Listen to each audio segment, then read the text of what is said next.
Bien, buen día a todos. El título de la presentación es Q-Learning para un problema de consumo e inversión y el área de trabajo es control óptimo estocástico. Entonces veremos brevemente en qué consiste el control óptimo estocástico. Bien, pues resulta que es un área de las matemáticas dedicada a resolver problemas de optimización y cuyo sistema involucrado, que evoluciona en el tiempo, es susceptible a ser influenciado por variables aleatorias. Dentro de las técnicas básicas o clásicas para atacar problemas de control óptimo, ya sea estocástico o no, se encuentra el de programación dinámica, que tiene ciertas complicaciones al trabajar con espacios de estados o acciones demasiado grandes, y en la literatura a tales complicaciones se le denomina maldición de la dimensionalidad. Para mitigar tales efectos de estas complicaciones, se ocupan métodos de refuerzo por aprendizaje. Entre ellos aparece el método de Q-Learning, que trabaja sobre funciones llamadas Q-factores. Entonces vamos a ver cómo funciona nuestro proceso de edición de Markov. Es un proceso de Markov controlado. Transita a través de un espacio de estados X consistente de estaciones discretas.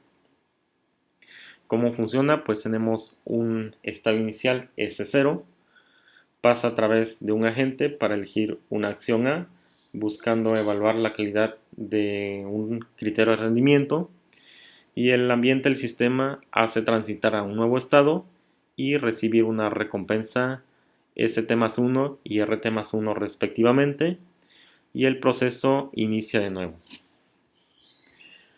Planteamos nuestro problema. Es una aplicación, tenemos un inversor que quiere administrar su capital actual al tiempo t. Lo quiere administrar de tal manera: dedicar una parte de su capital a consumo, AT, y el resto a una inversión. Esa inversión va a ser h de xt menos AT, donde esta función h es una función de producción. Quiere hacer este reparto de capital de manera óptima, evaluando la calidad de sus decisiones a través de un criterio de rendimiento. Entonces consideramos ese espacio de estados 0 infinito y consideramos la ley de transición del sistema dado por la expresión 1, ¿vale? Es xt más 1 va a ser igual a xt menos at por gt. Tenemos la condición inicial x conocida y las gt's va a ser una asociación de variables aleatorias y d con función de densidad delta. En nuestra aplicación los préstamos no están permitidos, así que todos los consumos van a ser tomados en el espacio, en el intervalo 0, h de xt, y a tal conjunto le llamaremos espacio de acciones admisibles en el tiempo t. Ok, tenemos entonces la siguiente definición. Un plan de consumo es una sucesión pi de kernels estocásticos πn sobre el conjunto de controles dada la historia Hn. La historia es el seguimiento de los estados y acciones elegidos.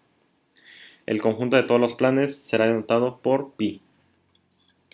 Entonces, dado un capital inicial x y un plan pi, el criterio de rendimiento usado para evaluar la calidad del plan pi es dado por la expresión 2, que es una esperanza de recompensas de el consumo descontadas. Las recompensas futuras están descontadas de acuerdo a un factor de descuento alfa entre 0 y 1. ¿Cuál es el objetivo del controlador? Maximizar la utilidad del consumo sobre todos los planes pi, es decir, encontrar ese supremo del criterio de rendimiento denotado por b asterisco x o b de pi asterisco, x, dados por la expresión 3. Entonces, como les decía, una opción para resolver problemas de control óptimo es hacer uso del enfoque de la programación dinámica, el cual provee un algoritmo para encontrar la función objetivo b asterisco y una política pi asterisco. Después de utilizar programación dinámica, vamos a ocupar el método de Q-Learning, pero que requiere discretizar los espacios de estados acciones.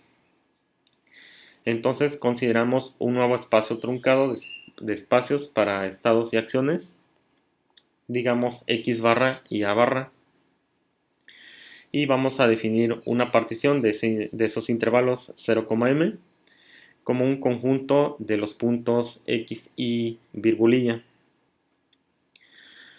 Podemos escribir entonces a ρ como el tamaño de paso común sin pérdida de generalidad para ambos conjuntos, los espacios de estados y los espacios de acciones, y definidos de esa manera, como la diferencia entre el xy menos el xy menos 1, virgulillas. Ya el distintivo virgulillas significa que ya estamos trabajando con el espacio de estados o acciones discretizados. Bueno, entonces los espacios discretizados quedan de esta manera. Para el espacio de estados dados por la expresión 4, que es x virgulilla, son dados de esta manera. Y el espacio de acciones va a ser la expresión 5. Como tenemos la restricción de préstamos no permitidos, el espacio de acciones admisibles entonces será la expresión 6. La función de recompensa que estamos utilizando es una función de recompensa del consumo, RA, es dado por la expresión 7, beta entre gamma por el consumo a la gamma. Y vamos a manejar esa función de probabilidad que se obtiene a través de la función de densidad log normal, normalizándola.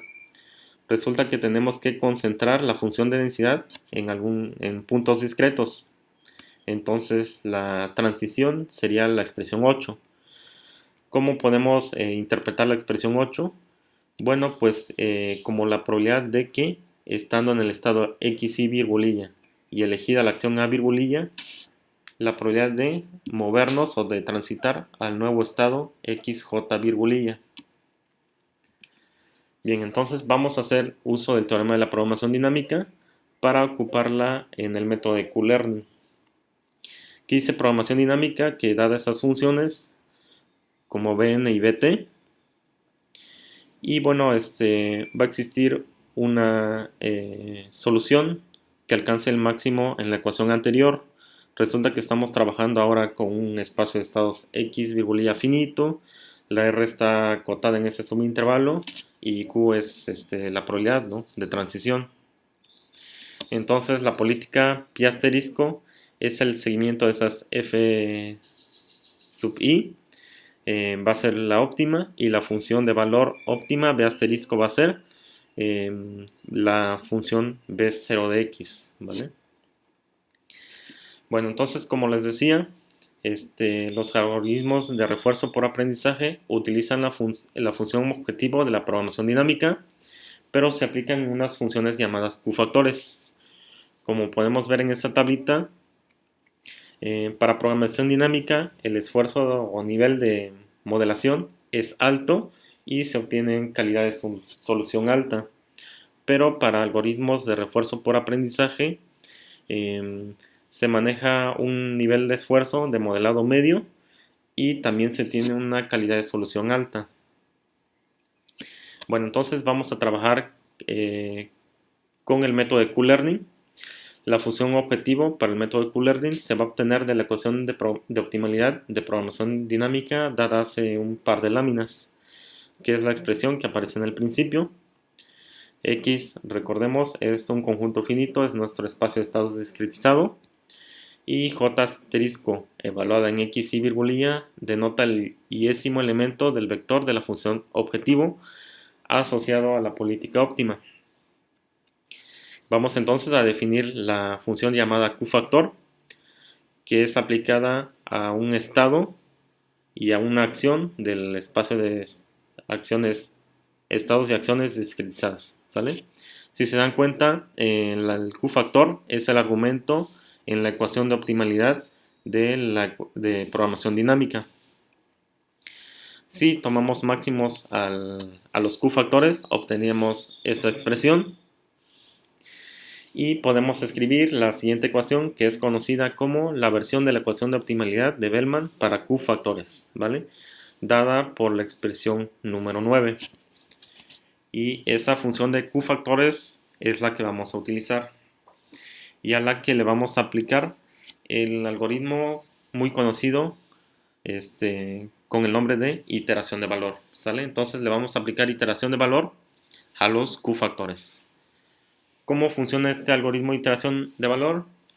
Y antes podemos utilizarlo puesto que el operador de Bellman es un operador de contracción, ¿sale?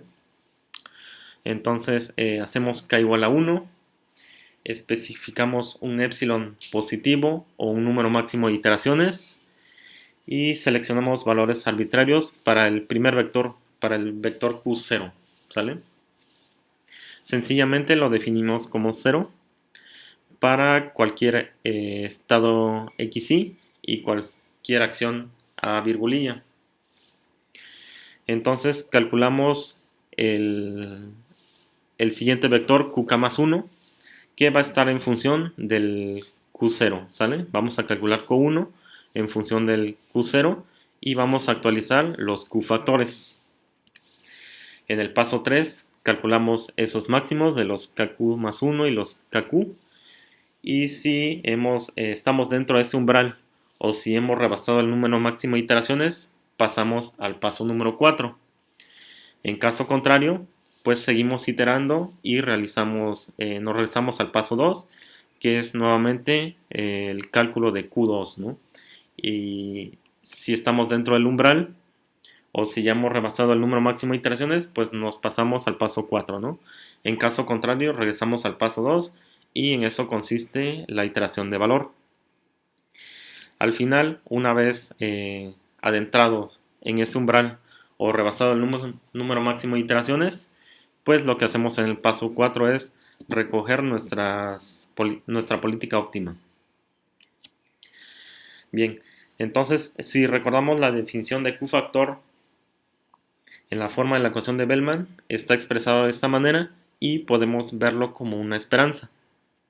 Y esta esperanza puede ser estimada mediante el método de Monte Carlo. Ahora, es posible estimar los Q-factores usando el esquema del algoritmo de Robbins-Monroe, que es una publicación de los 50 y es un algoritmo muy utilizado para aproximación estocástica y está expresado por la ecuación inicial que aparece, es la actualización de los qk más 1, va a ser 1 menos lambda k, donde lambda es conocida como tasa de refuerzo de aprendizaje, más, por qk más lambda k por toda esa expresión, ¿vale? Entonces el algoritmo de Robbins-Monroe nos arroja esa tasa de refuerzo de aprendizaje, lambda k igual a 1 entre k más 1, pero también podemos utilizar otras tasas de refuerzo, siempre y cuando satisfagan las condiciones que aparecen debajo. Bien, entonces vamos a resumir todo. Vamos a integrar programación dinámica, iteración de valor y Q-factores. Y vamos a tener este algoritmo final, que es la iteración de valor para Q-factores para procesos de decisión de Markov con recompensa descontada. El algoritmo es el siguiente. Paso 1, inicializar los Q-factores, ¿sale? Q igual a 0 para cualquier estado X virgulilla y acción A virgulilla. Empezamos con K igual a 0, definimos un número máximo de iteraciones y la computadora inicia la simulación en un estado arbitrario X y virgulilla. Se selecciona una acción A virgulilla con esta probabilidad uniforme. La computadora simula la acción A virgulilla, se produce el siguiente estado XJ virgulilla, se calcula la recompensa de ese consumo A virgulilla, se incrementa el valor de K en una unidad, se actualiza el valor de la función lambda, que es la tasa de refuerzo o aprendizaje, y entonces finalmente actualizamos los Q factores, ¿vale? Dada por la expresión de esa manera. Bien, entonces si no hemos rebasado el número máximo de iteraciones, nos regresamos al paso 2 a calcular la siguiente iteración. Y de otra manera, nos salimos y nos pasamos al paso número 6, que es la recolección de nuestra política óptima. Entonces haremos uso de tal algoritmo para resolver un problema de control para un criterio de rendimiento con recompensa descontada. Con esos datos específicos vamos a trabajar en el subintervalo 0,1. Vamos a crear una partición con 21 puntos y los espacios discretizados para el espacio de estados y acciones son los dados anteriormente por las expresiones 4 y 6. Vamos a considerar la función de utilidad dada por 7, que es la función beta entre gamma por el consumo a la gamma. Y entonces el criterio de rendimiento a ser optimizado va a ser la ecuación que aparece al centro, va a ser esa esperanza. Cuando el capital inicial es esa condición inicial 0.5 con el factor de descuento 0.5 y valores de las constantes beta igual a 1 y gamma igual a 0.1. La transición del sistema es gobernado por la expresión 1 dada anteriormente, que era xt más 1 igual a xt menos at por gt. Las gts son consideradas log normales con esa media y esa varianza.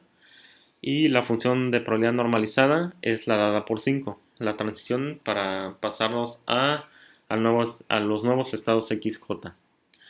Para el método Q-Learning ocupamos esa tasa de refuerzo o aprendizaje, lambda k, y definimos un número máximo de iteraciones igual a 1000. Entonces los resultados para esa condición inicial, después de 1000 iteraciones, son los siguientes, donde recogemos el valor máximo para Q y nos fijamos a qué acción óptima le correspondería, que como vemos es la acción 0.45, como podemos ver en ese gráfico. Ok, entonces lo hemos resuelto para 0.45. Lo hemos resuelto únicamente para una condición inicial que fue 0.5. ¿Sale? Bueno, se ha resuelto ahora un problema de control óptimo teniendo como criterio de rendimiento con recompensa total descontada. Una vez teniendo todos los componentes del modelo, se ha aplicado el método Q-Learning.